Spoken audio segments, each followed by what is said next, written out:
दोस्तों नमस्कार, मैं doctor Rakesh Gupta, cataract, cornea and refractive surgeon. दोस्तों इस वीडियो में आज हम बात करने जा रहे हैं चश्मा हटाने की टेक्नोलॉजीज़ के बारे में। सबके मन में एक सवाल रहता है कि कौन सी टेक्नोलॉजी सबसे बेहतर है, खासकर आपकी आंखों के लिए। और ये एक ऐसा सवाल है कि कौन सी टेक्नोलॉजी, ये सवाल एज एन ऑफ्थेल्मोलॉजिस्ट आए दिन हमारे सामने आता रहता है और हर आई सर्जन को फेस करना पड़ता है। तो आइए पहले तो हम बात करेंगे कि चश्मा हटाने के लिए टेक्नोलॉजी कितने प्रकार की होती है, और उसके बाद हम बात करेंगे सबसे कॉमन टेक्नोलॉजी यानी लेसिक के बारे में। हालांकि पब्लिक के बीच में लेसिक शब्द बहुत कॉमन है, लेकिन लेसिक केवल एक प्रकार की लेज़र रिफ्रैक्टिव सर्जरी है। यदि चश्मा हटाने के लिए लेज़र यूज़ किया जा रहा है कॉर्निया के ऊपर, तो उसे बोलते हैं कॉर्नियल लेज़र रिफ्रैक्टिव सर्जरी। और दोस्तों लेसिक उसमें एक प्रकार की ऑप्शन होती है। तो पहले देखते हैं हम लेज़र के अलावा और कौन सी ऑप्शन होती है। अगर हम चश्मा हटाना चाहते हैं तो हमारी आंखों में मुख्य तौर पे 3 प्रकार के रिफ्रैक्टिव टेक्नोलॉजीज अवेलेबल हैं। एक तो लेज़र वाली हो गई, जिसके लिए हम थोड़ा संक्षेप में बात कर चुके हैं और डिटेल में बात करने वाले हैं।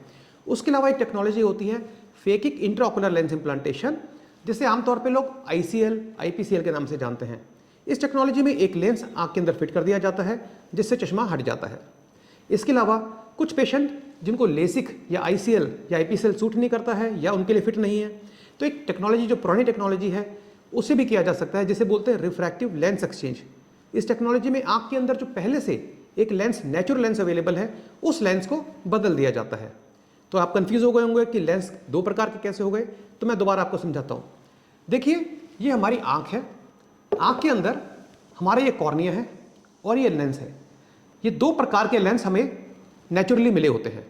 यदि हम कॉर्निया पे कोई लेज़र करते हैं तो उसे बोला जाता है लेज़र रिफ्रैक्टिव सर्जरी, और यदि हम इस लेंस को बदल दें तो उसे बोलते हैं रिफ्रैक्टिव लेंस एक्सचेंज।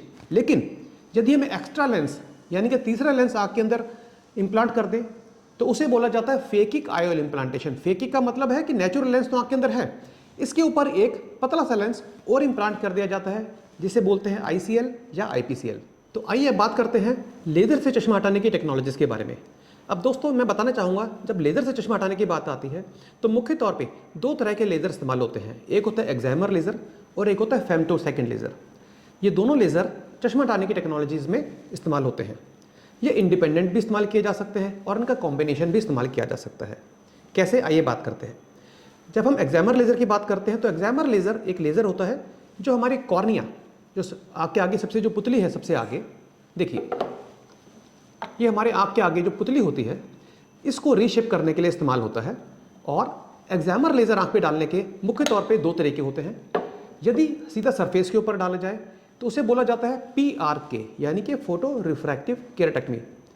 इस बेसिक टेक्नोलॉजी की बात करें तो इस पर यदि कुछ एडवांसमेंट आती है तो उसका साथ अलग नाम जुड़ जाता है। जैसे PRK के साथ यदि कस्टमाइजेशन किया जाए तो उस कस्टमाइजेशन का नाम जुड़ जाता है, या PRK के साथ कुछ और एडिशन टेक्नोलॉजी जोड़ी जाए तो हो जाती है। कभी कभी नाम में PRK छुपा रह जाता है, दूसरे नाम आ जाते हैं, तो ये इसका हम बाद में आपको बताएंगे। दूसरी टेक्नोलॉजी होती है लेज़र से चश्मा हटाने की कि यदि हम सरफेस पे एक्साइमर लेज़र नहीं डालते हैं कॉर्निया के ऊपर, तो हम कॉर्निया का एक फ्लैप बनाते हैं। आप इंसर्ट में देख सकते हैं कि कॉर्निया किस तरह से बनाया जाता है। यदि कॉर्निया के ऊपर फ्लैप बना के फ्लैप को उठाया जाए और फिर बेड के ऊपर लेज़र किया जाए तो उसे कहा जाता है लेसिक। अब दोस्तों लेसिक क्या है?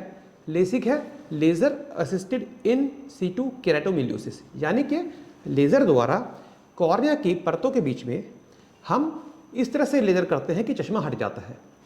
तो दोस्तों सवाल आता है कि PRK और लेसिक में फ़र्क क्या है? 2 मुख्य फ़र्क है। PRK क्योंकि सरफेस के ऊपर किया जाता है तो उसमें फ्लैप बनाने की ज़रूरत नहीं पड़ती, तो एक तरह से फ्लैपलेस हो जाता है। लेकिन इसमें एक प्रॉब्लम होती है, वो है कि 2 से 3 दिन तक मरीज की आंखों में तकलीफ रहती है, दर्द, चुभन, स्वेलिंग रहती है। और दूसरी बात ये रहती है कि जो रिफ्रैक्टिव स्टेबिलिटी आने में, यानी कि पूरी तरह विज़न क्लियर होने में समय लग सकता है। किसी को 2 हफ्ते लग जाते हैं, किसी को ज़्यादा समय भी लग सकता है। इसीलिए लेसिक नाम ज़्यादा पॉपुलर हो गया, क्योंकि लेसिक में क्या होता है, हमने फ्लैप बनाया, फ्लैप उठा के जब लेज़र बेड के ऊपर डाला और फ्लैप वापस रखा तो दोस्तों हीलिंग जो है वो 8 से 12 घंटे में ही हो जाती है और अगले दिन से पेशेंट को दर्द तकलीफ बिल्कुल ख़त्म हो जाती है। यदि फ्लैप बना के एक्साइमर लेज़र डाला जाता है तो इसे कहा जाता है लेसिक। अब यहाँ पे बात आती है, बहुत सारे आपने नाम सुने होंगे, जैसे ज़ायोप्टिक्स है, कंट्यूरा है, आई डिज़ाइन है, HD लेसिक है।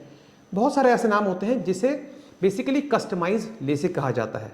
अब यूँ तो कस्टमाइज लेसिक अपने आप में एक टेक्नोलॉजी है जो कि सी लेसिक भी कहा जाता है। लेकिन इसके आगे आगे जैसे जैसे एडवांसमेंट होती जा रही है तो अलग अलग कंपनियों ने अलग अलग अपने ब्रांड्स क्रिएट कर दी हैं और आजकल वो ब्रांड अपने नाम से ज़्यादा पॉपुलर होते जा रहे हैं।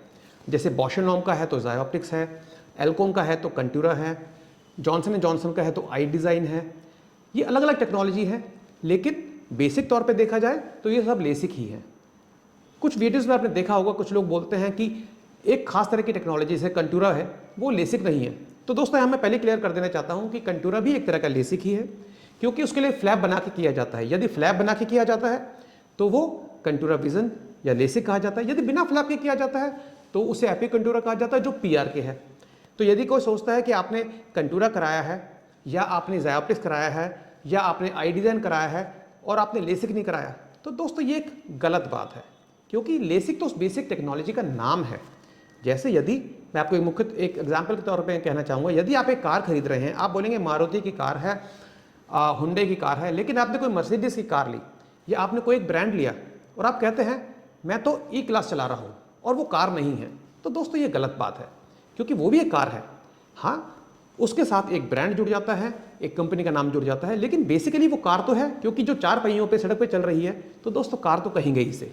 तो दोस्तों आप समझ गए होंगे कि यदि आपका एग्जामिनर लेजर द्वारा चश्मा हटाया जा रहा है या आप ये टेक्नोलॉजी चूज कर रहे हैं, तो इसे 2 ही रूप में किया जा सकता है, या फ्लैप के साथ जिसे लेसिक कहा जाता है, या बिना फ्लैप के जिसे पीआर के कहा जाता है। आइए दोस्तों अब बात करते हैं दूसरे लेजर के बारे में, फेमटोसेकंड लेजर।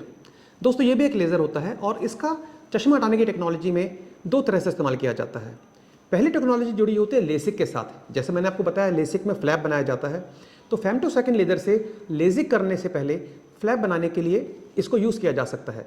और जब इसको यूज़ किया जाता है तो जो फ्लैप बनता है वो ब्लेडलेस बन जाता है, और ब्लेडलेस टेक्नोलॉजी डेफिनेटली ज़्यादा सेफ हो जाती है एज़ कम्पेयर टू दूसरी टेक्नोलॉजी जिसमें कि ब्लेड यूज़ होता है, यानी कि मैनुअल केराटोम यूज़ होता है। फेमटोसेकंड लेजर जैसे लेसिक में तो यूज़ होता ही है, अब कुछ टेक्नोलॉजी इवॉल्व होकर आई है फेमटोसेकंड लेजर में, जो अपने आप में चश्मा हटाने के लिए ही क्रिएट की गई हैं। वो टेक्नोलॉजी को कहा जाता है small incision lenticule extraction. Basically जो हमारा कॉर्निया है, कॉर्निया के बीच में एक जितना चश्मा हटाना है उसके पावर का लेंस को 2 प्लेन में काटा जाता है फेमटोसेकंड लेजर से, और उसको एक छोटे से होल से निकाल दिया जाता है। इस टेक्नोलॉजी में कुछ फ़ायदे आते हैं, जैसे कि इसको कहा जाता है कट नहीं लगता इसमें और फ्लैप नहीं बनता। लेकिन अब ये टेक्नोलॉजी अभी इवॉल्व हो रही है और ये टेक्नोलॉजी में कुछ लिमिटेशंस हैं कि इसमें कस्टमाइजेशन पॉसिबल नहीं है, इसलिए जो क्वालिटी ऑफ विजन आती है वो कभी भी कस्टमाइज लेसिक के मुकाबले, जैसे आई डिज़ाइन की टेक्नोलॉजी है या वेव फ्रंट गाइडेड है या टोपो गाइडेड है, उसके मुकाबले की क्वालिटी ऑफ विजन नहीं आ पाती। दोस्तों ये टेक्नोलॉजी को आप कॉमन तौर पे अगर जाएंगे, इंटरनेट पे जाएंगे, तो इसे स्माइल के तौर पे कहा जाता है। स्माइल क्या है? Basically small incision lenticule extraction, देखा जाए तो इसी का एक शॉर्ट फॉर्म है। और ये टेक्नोलॉजी पहले कार्ल ज़ेस कंपनी लेके आई थी, जिसे स्माइल कहा जाता है, और अब ये टेक्नोलॉजी दूसरी कंपनीज भी लेके आ गई हैं। जैसे स्विट्जरलैंड की कंपनी जीमर भी टेक्नोलॉजी लेके आई है, जिसे क्लियर नाम से कहा जा रहा है, CLEAR, और ये टेक्नोलॉजी अब जॉनसन एंड जॉनसन भी लॉन्च कर रही है। इस टेक्नोलॉजी के जहाँ तक कुछ फ़ायदे हैं कि जैसे ड्राई आइज किसी आंखों में ज़्यादा है तो उसकी में डेफिनेटली इस टेक्नोलॉजी का कुछ फ़ायदा होता है, लेकिन जैसे मैंने बताया इसमें अभी तक कस्टमाइजेशन पॉसिबल नहीं है। सिलिंड्रिकल नंबर के लिए इसमें आइरिस रिकॉग्निशन पैटर्न या अलाइनमेंट की कोई टेक्नोलॉजी अभी तक फुल प्रूफ नहीं बन पाई है। ये टेक्नोलॉजी इवॉल्व हो रही है, लेकिन अभी अगर हम प्रेजेंट तौर पे कहा जाए तो ये टेक्नोलॉजी के पेशेंट्स को एक कंप्लेंट रहती है कि विजन जो 6/6 है, ये जो भी उनकी बेस्ट करेक्टिव विजन है, वो आने में काफ़ी समय लग जाता है और साथ ही साथ एब्रेशंस बढ़ जाते हैं। इसके बनिस्पत यदि हम कस्टमाइज लेसिक की बात करें तो वो इतने एडवांस्ड है कि वो आपके इंटरनल एब्रेशंस भी हटा सकती है, एक्सटर्नल एब्रेशंस भी हटा सकती है। तो देखा जाए आज के समय तक, यानी कि प्रेजेंट टाइम तक, यदि हम सोचें कि बेस्ट टेक्नोलॉजी कौन सी है, तो दोस्तों आपके लिए कस्टमाइज लेसिक बेस्ट टेक्नोलॉजी है। उसमें यदि आप इंटरनल एब्रेशंस हटाना चाहते हैं तो वेव फ्रंट गाइडेड हो जाती है। यदि आपके कॉर्निया में कुछ एब्रेशंस हैं उसको हटाते हैं तो वो टोपो गाइडेड कहा जाता है। और अब टेक्नोलॉजी आ चुकी है 2018 में आई डिज़ाइन, जिसमें कि इन दोनों टेक्नोलॉजी को, वेव फ्रंट गाइडेड को और टोपो गाइडेड को इंटीग्रेट कर दिया गया है, जिसमें आपके इंटरनल और एक्सटर्नल एब्रेशंस दोनों हट जाते हैं। दोस्तों मैं उम्मीद करता हूं कि इस वीडियो को देखने से पहले आपके मन में जो भी लेसिक से जुड़े सवाल थे उन सवालों का जवाब मिल गया होगा। लेकिन फिर भी यदि आपके मन में कोई सवाल है तो आप कमेंट सेक्शन में डाल सकते हैं, हम आपको ज़रूर उत्तर देंगे।